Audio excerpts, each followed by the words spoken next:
The war had already consumed half the map stars before anyone thought to look toward the quiet spiral where humanity lived.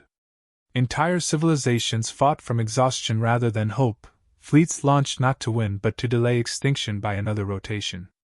Ancient empires with technology refined over millennia discovered that refinement meant fragility. Their doctrines were elegant, their weapons precise, and their failures consistent. Every defeat followed rules written long before the war began.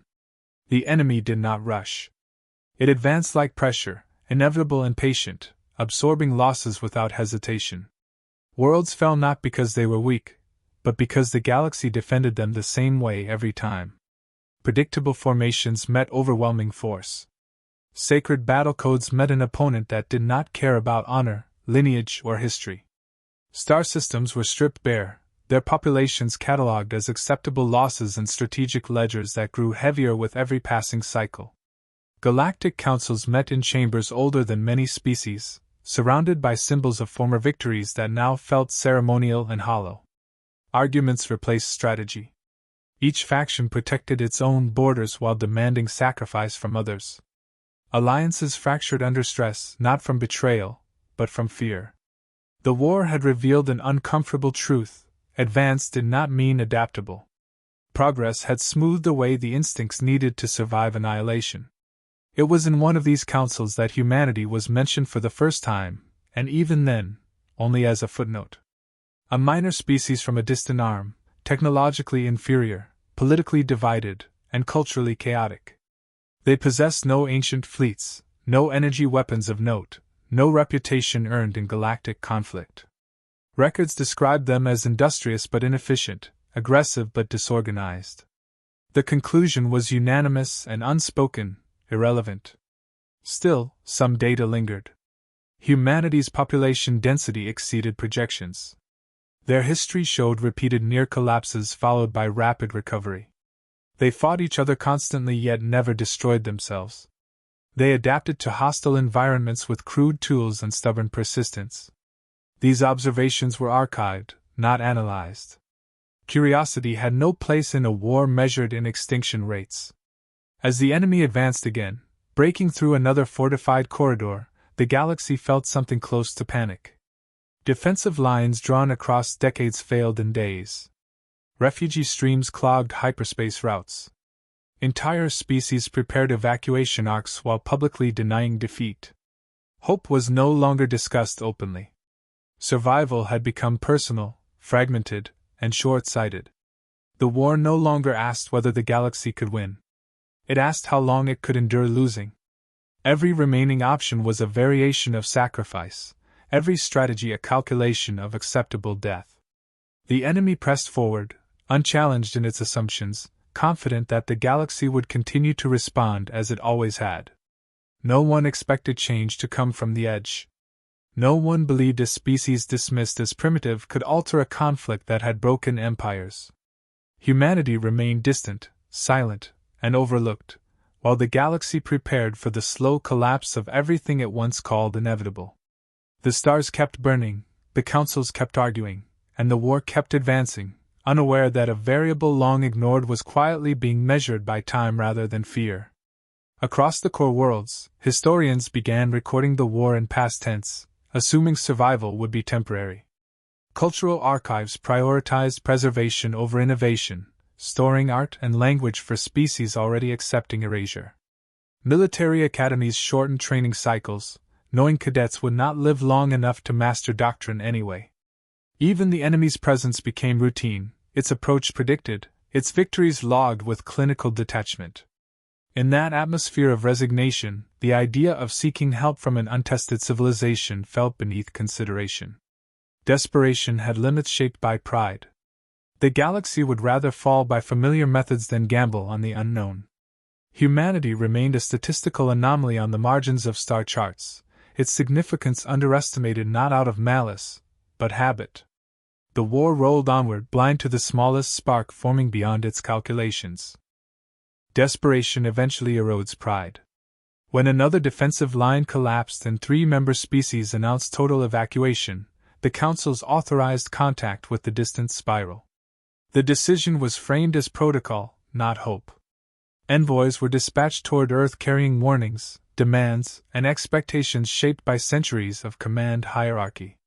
They expected fear, gratitude, or submission. What they encountered instead was delay. Humanity did not answer immediately.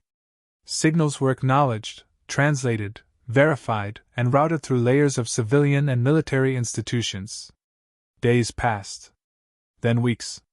To the galaxy, accustomed to instant compliance or outright refusal, the silence felt like weakness. Some assumed humanity was debating surrender before even being asked. Others concluded the species lacked unified authority and would fracture under pressure. When a response finally came, it was not acceptance. Humanity requested data. Not summaries or assurances, but raw archives, battle telemetry, logistical failures, casualty distributions, and enemy behavioral models.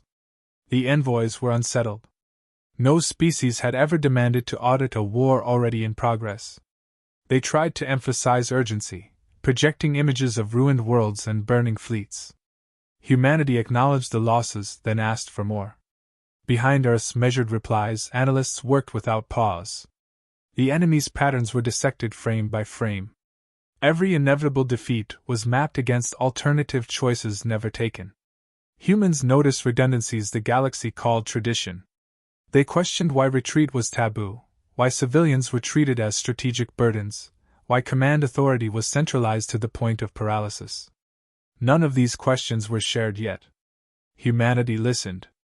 The councils grew impatient. They reminded Earth of its inferior technology, its limited reach, its inexperience beyond its own system. Humanity did not argue. Instead, it simulated outcomes using assumptions stripped of reverence.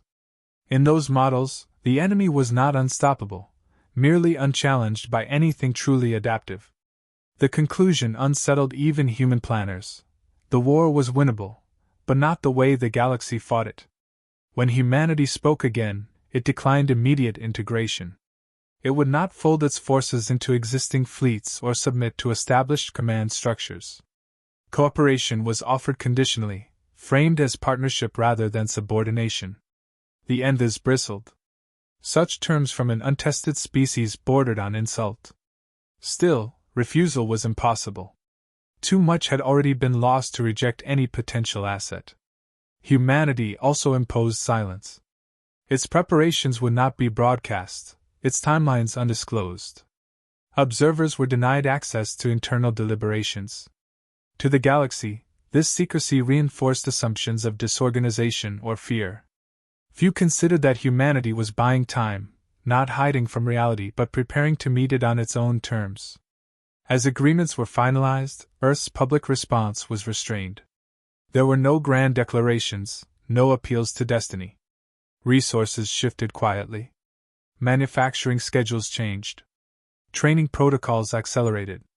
Humanity did not celebrate joining the war. It treated the decision as obligation, not opportunity. The envoys departed believing they had secured auxiliary forces, little more. Reports filed to the councils described humanity as cautious to the point of timidity, obsessed with analysis, slow to commit. No one flagged the most important anomaly. Humanity had not asked how to survive the war. It had asked how wars end. While the galaxy counted days until collapse, humanity began counting moves ahead, stepping onto a battlefield it had already studied far longer than anyone realized. In quiet facilities across Earth, projections ran forward beyond accepted defeat points. Engineers tested systems meant to break, then redesigned them to fail slower. Sociologists modeled morale under prolonged loss, not victory. The question guiding every calculation was simple and unsettling.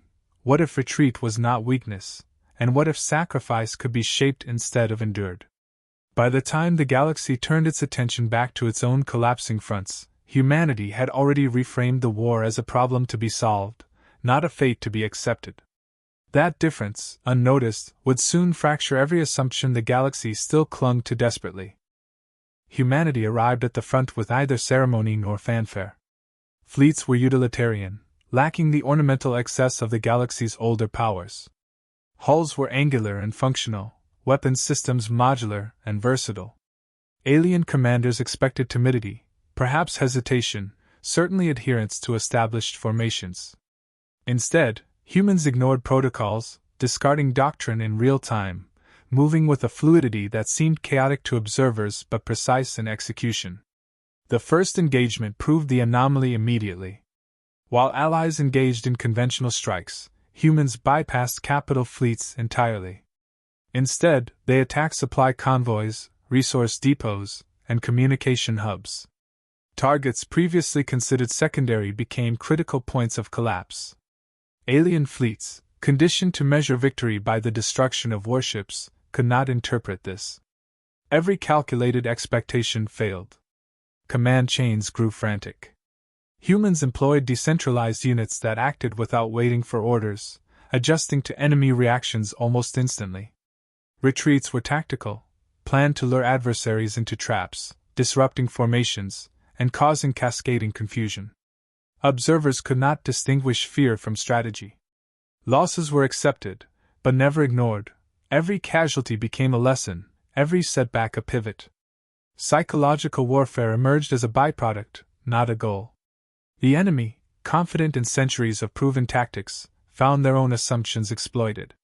Supply lines vanished overnight, retreating units returned damaged, morale collapsed before fleets even faced human vessels. Alien observers began labeling humans as unpredictable anomalies rather than allies. Reports circulated of human soldiers improvising in ways previously considered impossible, leveraging environment, technology, and timing simultaneously. Humans also demonstrated patience where others expected aggression. Entire engagements were staged to appear indecisive, baiting enemy commanders into overextension. They used time itself as a weapon, forcing opponents to commit resources while humans observed, adapted, and struck with devastating precision. Alien generals, reliant on rigid predictions, were outmaneuvered in arenas they had dominated for centuries. Coordination with allied species was initially confusing. Humans refused to integrate fully into pre-existing command structures. Instead, they offered strategies and frameworks, allowing allies to adopt them incrementally. The galaxy misread this as arrogance or recklessness. Only later did observers recognize the method. Humans enhanced effectiveness without assuming control, transforming stagnant fleets into adaptable forces. The first significant collapse occurred when humans intercepted an enemy convoy destined for a fortified sector. Conventional forces predicted a long battle. Humans dismantled the operation in days, attacking weak points, diverting reinforcements, and severing communications. Entire enemy contingents surrendered or disintegrated. The victory was not flashy, not measured by destruction alone, but by strategic paralysis inflicted across multiple systems. Reports began to circulate throughout the alliance of the human anomaly, and disbelief replaced expectation. The enemy had never faced an opponent who fought either predictably nor conventionally. Entire doctrines were rendered obsolete by adaptive improvisation, by an unwillingness to follow precedent, by the integration of relentless analysis into immediate action. By the end of the first month, humans were no longer auxiliaries. They were catalysts. Their presence reshaped engagements, forcing the galaxy to rethink assumptions and strategies. Commanders whispered of their resilience, their audacity, their ability to exploit every weakness without hesitation. Even alien observers, trained for centuries in calculating probability, recorded notes not on human power, but on human unpredictability, the variable that threatened to overturn centuries of war. The war began to shift in ways the galaxy could not yet measure. Humans had not come to participate. They had come to redefine the battlefield, to demonstrate that effectiveness was not derived from lineage, size, or precedent, but from adaptability, ingenuity, and a relentless refusal to accept inevitability. By the time fleets adjusted to human presence, the enemy had already begun to fear what they could not anticipate. The galaxy began to change under human influence. Tactics once considered sacred were revised as allies observed and adopted human methods. Fleets no longer relied solely on brute force or rigid formations. Instead, flexibility became central. Humans demonstrated that wars were not won by overwhelming power alone, but by understanding the rhythm of conflict, exploiting patterns, and forcing adaptation. Every engagement became a lesson, every maneuver a template for survival. Humanity's approach extended beyond battlefields. Rebuilding and fortification followed every victory. Worlds that might have been abandoned were restored, resources recovered, civilians protected. Alien species had long considered populations expendable, viewing citizens as numbers rather than lives. Humans integrated defense with infrastructure, ensuring continuity even amid chaos. The difference was stark. Hope returned alongside strategy, and morale, once a secondary consideration, became a force multiplier. Enemy intelligence struggled to respond. For centuries, their calculations had relied on predictable behavior. Supply chains could be anticipated, retreats exploited, morale measured. Humans defied every expectation. They attacked where least expected, reinforced where no one believed necessary, and withdrew with purpose rather than panic. Each action disrupted the enemy's rhythm, forcing recalculation at speeds the galaxy itself had never witnessed. Humanity's resilience reshaped alliances. Previously fractured species began coordinating more efficiently, learning to emulate human adaptability without losing identity. Training protocols were rewritten, fleets reorganized, and communication channels restructured to allow decentralized decision-making. Leaders once skeptical of humanity acknowledged its indirect power, the ability to transform allies into forces capable of responding dynamically. The galaxy was learning to fight differently. Casualties remained high, but humans treated loss as data, not tragedy alone. Every setback informed the next advance. Units were reorganized, technologies iterated rapidly, and strategies refined in real time. This approach contrasted sharply with alien doctrine, which often treated failure as irrecoverable, breeding caution that slowed response. Human adaptability became a contagion, spreading through the alliance faster than enemy tactics could adjust. Civilians became part of the war effort in unprecedented ways. Evacuation, supply, and rebuilding were coordinated with military action, creating a web of support that reinforced frontline operations. Enemy forces, trained to disregard populations, found themselves thwarted by an invisible infrastructure of resilience. The war was no longer solely about destruction, it was about sustaining presence, denying collapse, and leveraging continuity as advantage. The enemy's retreats grew longer, less confident. Plans that once succeeded in predictable increments failed repeatedly against human-led initiatives. Entire sectors were stabilized after attacks that would have previously resulted in permanent loss. Observers began recording human campaigns as benchmarks, creating doctrines to explain what had been considered inexplicable. The galaxy's understanding of warfare was expanding faster than its ability to resist. By the midpoint of human involvement, the balance of power had begun to shift. Human-led operations no longer required direct oversight. Allies executed strategies with autonomy, guided by principles humans had instilled. The enemy, adapting to human patterns, found themselves always a step behind, forced into reactive positions rather than proactive assaults. Time itself became a weapon wielded by human influence. Stories circulated of small human contingents holding lines that alien armies would have abandoned. Fleets reconstructed on the move, civilians defended mid-battle, and entire sectors stabilized against odds previously considered insurmountable. The war's character was transformed. It was no longer merely a series of battles but a demonstration of endurance, creativity, and unwavering resolve. The galaxy watched, astonished and uncertain. Humans had not merely entered the conflict, they had rewritten it. Doctrines, assumptions, and expectations were collapsing under their influence. The enemy faced a force that measured neither fear nor fatigue as limiting factors. The Alliance realized that humanity's true power was not technological superiority, nor sheer numbers, but a profound mastery over unpredictability, adaptation, and the endurance to endure what others could not. The war was learning to fight differently because humanity refused to fight as the galaxy had ever expected. Humanity committed fully, not out of vengeance, glory, or domination, but out of responsibility. Every industrial complex, every fleet, every research station shifted into an unbroken cycle of preparation, deployment, and improvement. Production accelerated beyond galactic projections, yet humans did not merely replicate existing technology. They refined it in real time, integrating battlefield data into systems faster than any council could authorize or understand. Innovation became survival, and survival became doctrine. Scientific advancement surged under pressure. Engineers designed weapons that adapted mid-combat, shields that reconfigured automatically to enemy attacks, and logistics systems that anticipated supply chain failures before they occurred. Tactics were enhanced by predictive simulations, projecting enemy behavior not days, but cycles ahead. Human operations blurred the line between planning and execution. Each maneuver was simultaneously offensive, defensive, and instructive.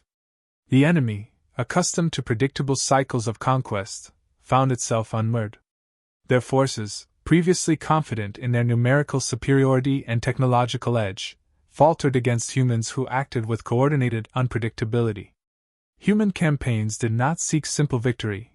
They systematically dismantled the enemy's command structures, cut off reinforcements, and forced capitulation without unnecessary attrition. Entire contingents surrendered specifically to human units, recognizing the strategic genius that could not be countered by experience alone. Allied species observed in awe and fear.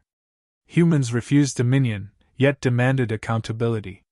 They rebuilt what was destroyed, integrated populations into defensive strategies, and preserved systems others would have abandoned. Every victory reinforced the human principle: wars could be ended efficiently if fought with intelligence, endurance, and careful sacrifice. The galaxy had not anticipated an opponent who could endure indefinitely while simultaneously reshaping the rules of engagement. Morale, both among humans and allies, soared. Human soldiers were relentless yet disciplined, suffering loss without yielding purpose. Civilian infrastructure supported combat operations seamlessly, ensuring continuity even under sustained assault. Training, recruitment, and deployment occurred in overlapping cycles, producing a feedback loop of efficiency and resilience. The enemy could neither predict nor psychologically destabilize a species that measured time and consequence differently from any known civilization. Humanity's influence extended beyond tactics into galactic perception. Histories, once written in the language of defeat and survival, began to document human campaigns as paradigms. Alien commanders recalculated their strategies not for superiority but for survival against humans specifically. Entire doctrines were rewritten, fleets reorganized, and alliances strengthened, all guided by principles humans imposed through example rather than command. Decisive engagements shattered remaining enemy cohesion. Planets long considered lost were reclaimed, command nodes destroyed, and supply chains severed with precision. Retreat became the only option for forces once thought unstoppable. Humanity's approach combined endurance with intelligence, improvisation with planning, and strategy with ethics, leaving the galaxy to recognize a new standard of warfare. By the war's conclusion, the enemy was fractured beyond repair. Surrender terms reflected not fear of annihilation alone, but recognition of human ingenuity and resolve. Species that had fought for centuries to survive found themselves relying on human guidance to restore order and stability. The galaxy reevaluated its assumptions. Humanity did not conquer through brutality but through enduring effectiveness and a relentless refusal to accept limits imposed by history or expectation. Humanity refused to exploit victory for dominance. Systems were stabilized, alliances rebalanced, and governance restored without coercion. The galaxy understood that humans fought not for power but for responsibility, not to impose will but to ensure continuity. This measured approach instilled awe across species, reshaping political, military, and cultural frameworks for generations. The lasting lesson was clear: the galaxy did not fear humanity for its violence or strength, but for its endurance, adaptability, and clarity of purpose. Humans had proven that survival, intelligence, and unyielding resolve could redefine outcomes once thought inevitable. Wars could be ended, alliances preserved, and civilizations protected, not by overwhelming force alone, but by a species willing to endure what no other could and to act with precision, purpose, and unshakable resolve. Humanity had joined the war, and the galaxy would never be the same.